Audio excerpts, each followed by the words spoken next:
Hello বন্ধুরা, তো আশা করি তোমরা সবাই ভালো আছো। গুড মর্নিং, শুভ সকাল। আর আমার ইউটিউব চ্যানেলে অনেক ফ্রেন্ড বন্ধুরা ছিল। আমার মেয়ের জ্বর হওয়াতে 15 দিনের মতো জ্বর হওয়াতে আর আমার ফোনটা একটু খারাপ হয়ে যাওয়াতে আমি কোনো ভিডিও আপলোড করতে পারছিলাম না। তো আমার আগের কোনো প্রোফাইলের ভিডিও আমি পাচ্ছি না, আর আমাকে নতুন করে আবার পেজ খুলতে হয়েছে।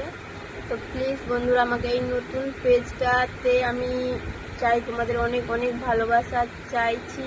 আর আগে যেভাবে আমাকে সাপোর্ট করেছো, প্লিজ প্লিজ তোমাদেরকে হাত জোড় করে রিকোয়েস্ট করছি, তোমরা আমাকে সাপোর্ট করতে থাকো, প্লিজ আমার পাশে থাকো। আর আমার মেয়ের জন্য তোমরা এত ভালোবাসা দিয়েছো, আমার মেয়ে অনেকটাই সুস্থ আছে। আর আমারও জ্বর, তার জন্য আমি ভিডিও সেভাবে পোস্ট করতে পারছি না ইউটিউবে। তো প্লিজ বন্ধুরা, সেভাবে আমার পাশে থেকো, আমাকে একটু সাপোর্ট করো, আগে যেভাবে সাপোর্ট করেছো তোমরা। আশা করি তোমরা ভালো থেকো।